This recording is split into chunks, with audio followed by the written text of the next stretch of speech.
So Revanth Reddy గారు ప్రస్తుతం ఢిల్లీలో ఉన్నారు.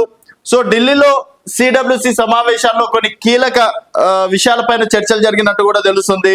అందులో కీలక విషయం ఏంటంటే ఇప్పటి వరకు క్యాబినెట్ విస్తరణ ఎప్పుడు చేశారు? దాదాపుగా 17 నెలలు కూడా దాటిపోతున్నాయి. సో 16 నెలలు కంప్లీట్ అయి 17 నెలల్లో ఉన్నా కూడా ఇప్పటి వరకు క్యాబినెట్ విస్తరణకు సంబంధించి ఎటువంటి నిర్ణయం ఎందుకు తీసుకోలేకపోతున్నారు? ఒకవేళ క్యాబినెట్ నిర్ణయం తీసుకుంటే మళ్ళీ కాంగ్రెస్ పార్టీలో వర్గపోరు ఏమైనా మొదలవుతుందా? ఎందుకంటే రీసెంట్ గా మల్రెడ్డి రంగారెడ్డి ఇబ్రహీంపట్నం ఎమ్మెల్యే నాకు మంత్రి పదవి ఇస్తారా, రాజీనామా చేయమంటారా? ఒకవేళ నా కులమే అడ్డు అనుకుంటే బీసీ కులం వారికి నేను రాజీనామా చేసి అక్కడ ఉప ఎన్నికలు పెట్టి గెలిపించుకొని వారికైనా సరే మంత్రి పదవి ఇవ్వాలని చెప్పేసి సంచలన వ్యాఖ్యలు చేయడం.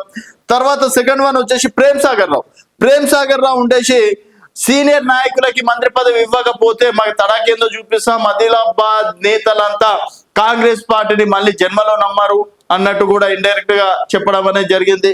తర్వాత గడ్డం వివేక్ ఫ్యామిలీ నుంచి అన్నదమ్ములు ఇద్దరు కూడా నాకు కావాలంటే నాకు కావాలి, ఒకవేళ నాకు ఇవ్వకపోతే మా తమ్మునికి ఇస్తే తర్వాత జరిగే పరిణామాలకు నాకు సంబంధం ఉండదన్నట్టు గడ్డం వినోద్ చెప్పడం అనేది జరిగింది.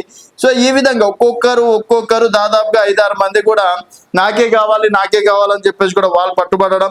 సో దాదాపుగా ఇప్పటికే క్యాబినెట్ విస్తరణ కన్ఫర్మ్ అయినట్టు కూడా తెలుస్తుంది. అందులో కీలకంగా వినిపిస్తున్నటువంటి పేరు వివేక్. ఆదిలాబాద్ జిల్లా నుంచి ఇప్పటి వరకు ఎవరు ప్రాతినిధ్యం వహించలేరు. సో ఆదిలాబాద్ జిల్లా నుంచి వివేక్ పేరు వినిపిస్తుంది.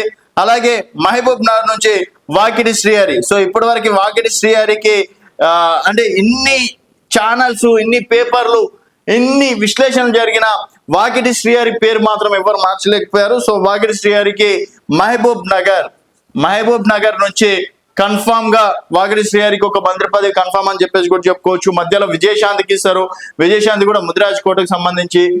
తర్వాత నీలం మధుకి ఇస్తారు, నీలం మధుకి ఎంపీ టికెట్ ఇచ్చారు, ఇప్పుడు ఎమ్మెల్సీ ఇచ్చి మంత్రి పదవి ఇస్తారు అన్నట్టు కూడా మాట్లాడటం అనేది జరిగింది. బట్ ముదిరాజ్ కోటలో వాకిటి శ్రీహరికి కన్ఫామ్ అని చెప్పేసి కూడా చెప్పుకోవచ్చు. ఈ మధ్యకాలంలో వాకిటి శ్రీహరి అనుచరులు కూడా మంత్రి పదవి ఇస్తారా అది అని చెప్పేసి కొన్ని స్టేట్మెంట్లు కూడా ఇవ్వడం అనేది కూడా జరిగింది.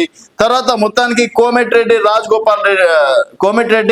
రాజగోపాల్ రెడ్డికి కూడా దాదాపుగా ఖరారైందని చెప్పేసి కూడా చెప్పుకోవచ్చు. సో కోమటిరెడ్డి రాజగోపాల్ రెడ్డికి ఉమ్మడి నల్గొండ నుంచి ఆల్రెడీ నల్గొండ నుంచి ఉత్తమ్ కుమార్ రెడ్డి, కోమటిరెడ్డి వెంకటరెడ్డి, ఇప్పుడు మరో వ్యక్తి ఉమ్మడి నల్గొండ నుంచి కోమటిరెడ్డి రాజగోపాల్ రెడ్డి పేరు దాదాపుగా ఖరారైందని చెప్పేసి కూడా చెప్పుకోవచ్చు.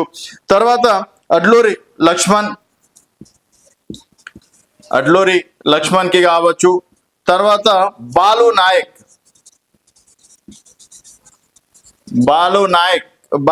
కి ఈయన కూడా నల్గొండనే.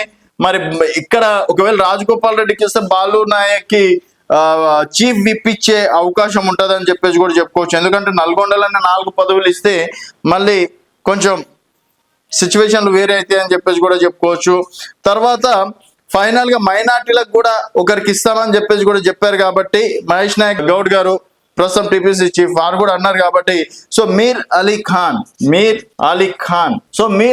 ఖాన్ కి హైదరాబాద్ కోటలో మీర్ అలీ ఖాన్ కి ఇస్తారు. ఇక్కడ బాలు నాయక్ కి చీఫ్ విప్ ఇస్తే సుదర్శన్ రెడ్డి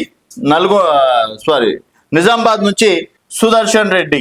సో నిజామాబాద్. సో ఇప్పటి వరకు ఇక్కడ ఏంటంటే నిజామాబాద్ కి కావచ్చు, ఆదిలాబాద్ కి మంత్రి పదవులు లేవు. అందుకని ఆదిలాబాద్ నుంచి వివేక్, అలాగే నిజామాబాద్ నుంచి సుదర్శన్ రెడ్డి, మహబూబ్ నగర్ నుంచి ప్రస్తుతం కేవలం జూపల్లి కృష్ణారావు మాత్రమే ఉన్నారు. సీఎం గా రేవంత్ రెడ్డి గారు ఉన్నారు. సో వాకిటి శ్రీహరికి మహబూబ్ నగర్ కోటలో, అలాగే కోమటిరెడ్డి రాజగోపాల్ రెడ్డి మరి బాలు నాయక్ చీఫ్ విప్ ఇచ్చే అవకాశాలు ఉన్నాయని చెప్పేసి అంటున్నారు. మరి ఒకవేళ చీఫ్ విప్ ఇస్తే కోమటిరెడ్డి రాజగోపాల్ రెడ్డికి నల్గొండ నుంచి క్లియర్ అవుతుంది. అలాగే సుదర్శన్ రెడ్డికి నిజామాబాద్ నుంచి, మీర్ అలీ ఖాన్ కి హైదరాబాద్, అలాగే మైనార్టీ కోట కూడా. ఇక్కడ మళ్ళీ చూసుకున్నట్టయితే వివేక్ ఎస్సీ, అలాగే ఇక్కడ Balu Naik ST. So SC ST, మళ్ళీ ఇక్కడ Vakiti Srihari BC. So SC ST బీసీలలో ఒక్కొక్క పదవులు. తర్వాత సుదర్శన్ రెడ్డి కావచ్చు, కోమటిరెడ్డి రాజగోపాల్ రెడ్డి కావచ్చు, అడ్లూరి లక్ష్మణ్ కావచ్చు. అంటే రెండు బీసీలకి, ఒక ఎస్సీ ఎస్టీ, 2 ఓసీలకి ఈ పదవులు వచ్చే అవకాశం ఉందని చెప్పేసి కూడా చెప్పుకోవచ్చు. మరి వీరికే అవకాశం ఉంటుందా, లేకపోతే ఇంకేమైనా మార్పులు చేర్పులు చేయాలా అనేది మీ అభిప్రాయాల కింద కామెంట్ రూపంలో తెలియజేయండి. చూస్తూనే ఉండండి తెలంగాణ.